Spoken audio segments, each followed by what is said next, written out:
Okay, now you have a M1 MacBook Pro and you're planning to use it for virtualization. Apparently for M1 chip, you can't use VMware. The only option right now is Parallels, which is the only software compatible with M1 chip. But if you want to buy the software, the price is really expensive. If you can see here in India, price of one-time purchase is 9,710.79. Ideally, most of them go for one-time purchase because yearly subscription is, you have to keep on paying every month, and this should be sufficient. The actual cost of the software is 7,768.42, but due to 18% GST, the cost is coming around 9,710. Right, so I'm going to show you a simple trick where you can buy the software for literally 2000 less. All you have to do is connect to a VPN. I'm connected to a Europe VPN. You can find so many free VPNs available. For example, if you go to VPN Gate, you can find a lot of free VPNs, and you need to specifically connect to any of the Europe VPN, right? You can see the pound rate is 79.99. So present at the current price, 79 Great Britain pound in rupees is 8,130.06. So technically you're saving around 1,570.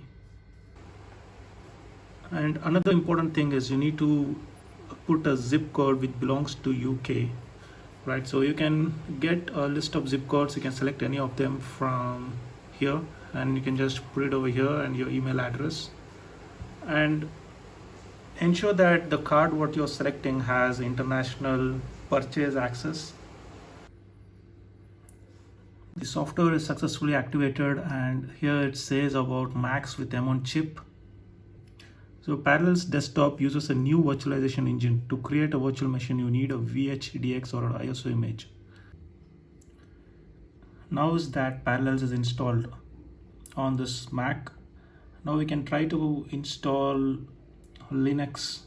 I already have so many ISOs, CentOS, Red Hat, Fedora, etc. So let me select one of them. In this case, I'm going to select CentOS. Okay, so I got a message which says the specified image cannot be used because Mac is equipped with M1 chip and it doesn't support Intel based operating systems. So I need to download an ISO with an ARM based operating system, right? In this example, I'm going to download the CentOS for ARM 64 architecture. Okay. Yes, allow.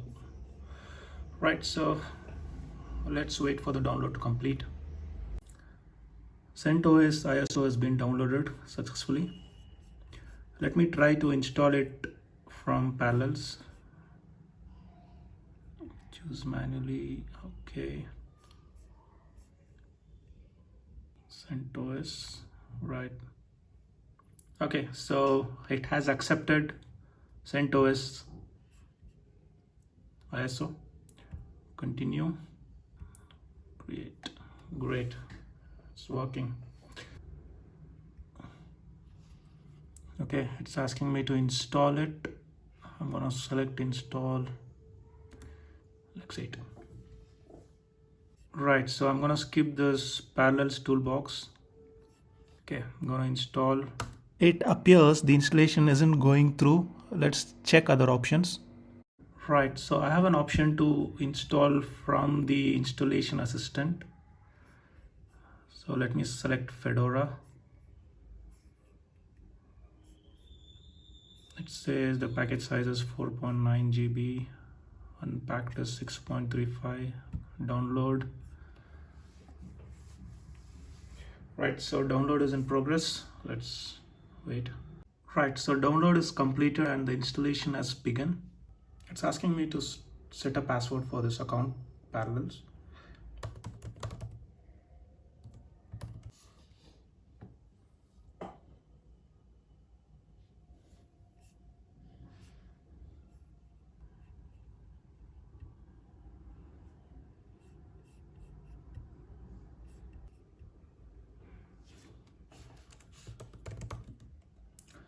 Perfect. I assume that after the download we have to install manually, but soon after the download it unpacked everything and installed the OS. The only thing I'm concerned about is it's not a full screen. Apparently there's no option to configure full screen. This is the maximum full screen you can achieve, although there are black bars on the side. So it appears the problem was with Fedora. I installed Ubuntu using the same method how I installed Fedora, and I can see the Ubuntu is a full screen. So I'm gonna set a new password here.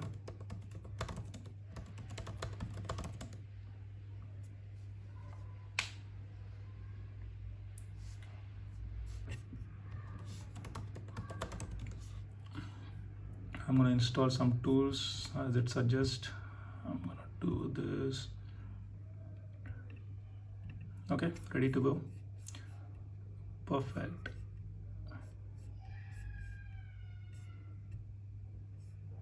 Open terminal. Great, it's finally good to see Linux running in full screen.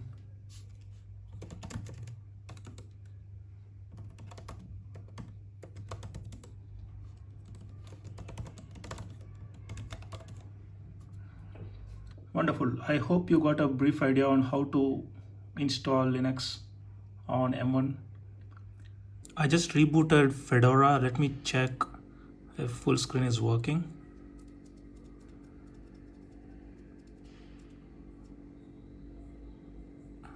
Oh nice, I can see it has occupied the full screen. Great. It appears Fedora supports full screen. It's impressive. I really like Fedora because Fedora is developed by Red Hat, and this flavor of Linux has all the features of Red Hat. I basically work on Red Hat Enterprise Linux, so this Fedora Linux helps me with my R&D work.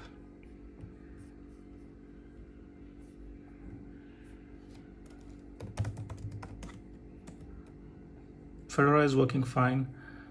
So basically, if you want to install Linux, so only these available Linux are working.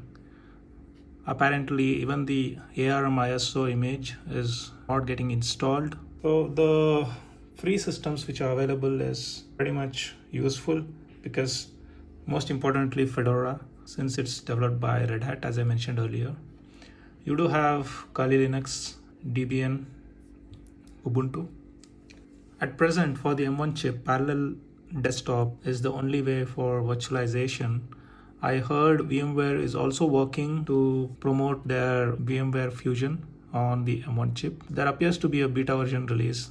Since Parallels is there for very long, they have quickly developed their software compatible for M1, and they have also included these free systems, which is really helpful. We can also install the Windows on this. So buying this software is really worth if you have an M1 MacBook. Down the lane, we can expect other vendors such as VMware also promote their virtualization software in the M1. I hope you enjoyed my video. Thanks for watching, and please subscribe and like my channel. Cheers.